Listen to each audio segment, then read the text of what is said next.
I don't know if you've seen the movie Life of Brian, but in it there's this famous scene where an actor asks, well, what have the Romans ever done for us? Working for council, I often get asked this question, what has council ever done for us? Well, look at this. The community garden, funded largely by the council, is fantastic. It used to be just an empty piece of grassland running down a hill to nowhere, very underused park. Now we've got a really energetic, dynamic group of volunteers who have turned this wasteland, this turf wasteland, into something that's productive and exciting.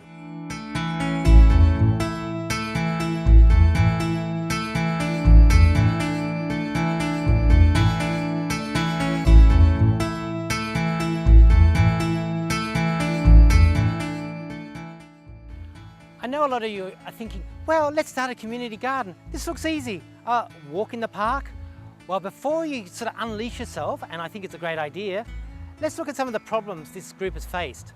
You might have noticed some of the structures around here. What do you think likes carrots and eats a real lot? Well, it's rabbits. There's a lot of competition for the food that's grown in the community garden, not only amongst the avid gardeners, but also wildlife. We've got rabbits running out of our ears, and in fact, if we didn't protect the crops with these sort of structures, and we have here some irrigation pipe and some netting, if we didn't protect it from sort of birds, rabbits, flying foxes, the whole gamut of wildlife, there'd be nothing to eat.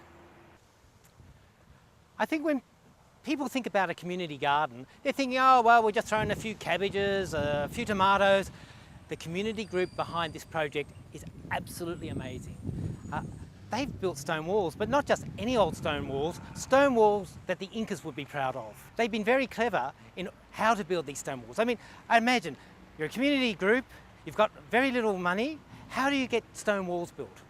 Well, they run courses in stone wall building. You can see how well the community garden blends in with the existing, more developed part of Lookout Park. It's a very interesting sort of duality. You have the productive, functional community garden, and you have the more aesthetic, relaxing park.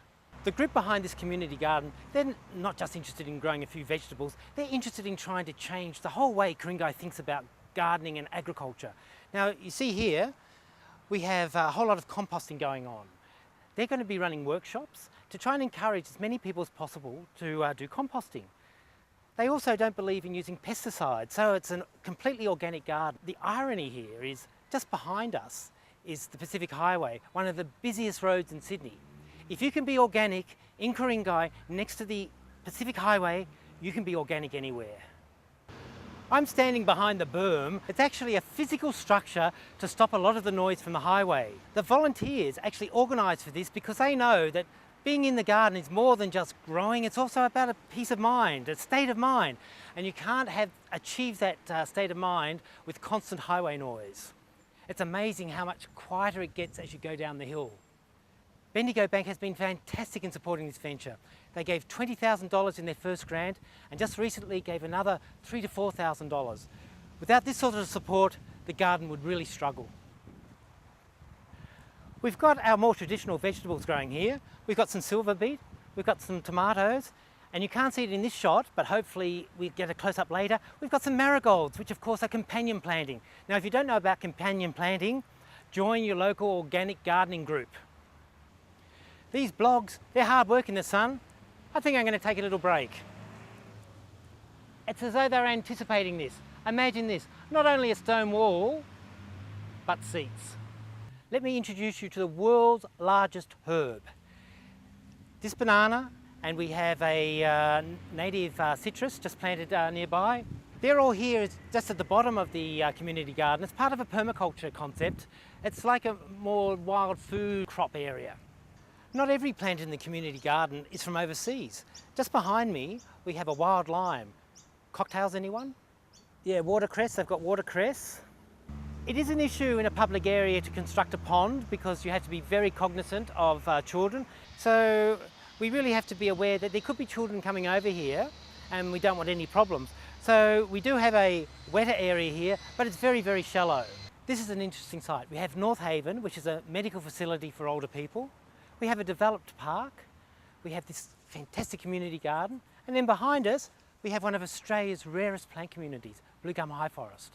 In fact, we had to conduct a study to ensure that the garden doesn't impact negatively on the blue gum high forest at all. This was successfully undertaken, and you'll see that there's a lot of work gone into swales and drainage to ensure that that incredibly important natural area is left untouched. Australia has so much space, I think we take it for granted, but you can see what can happen. You get an area like this park, which was really unused, just turf, and we've turned it into something really productive. What about your front lawn? What about your backyard? Surely there's a possibility for you to go organic and put in enough fruit and vegetables to feed your family for a considerable part of the year. You know what chemicals were used? You know that there were no food miles incorporated into what you produce? It's a really good idea and a great project for the family. Just goes to show how much work a committed group of volunteers can do. The community garden is a massive success, thanks to Ku-ring-gai Council, the community bank, Bendigo Bank, and of course the volunteers. November is a massive month for us as well. We have the Ku-ring-gai Bush Care Association Christmas party. Ian Hutton, he's a guy from Lord Howe Island who organises all the volunteer weeding to occur there to get rid of asparagus fern. Well, he's going to give a talk about how he actually set up this program and how successful it's been. We also have the Ku-ring-gai Wild Things Association party, and we have Ian Wright, an academic, who's going to be talking about the macroinvertebrate studies and the water quality studies of the Pool to Pond program. Well, I hope you've enjoyed this. Look forward to seeing you soon.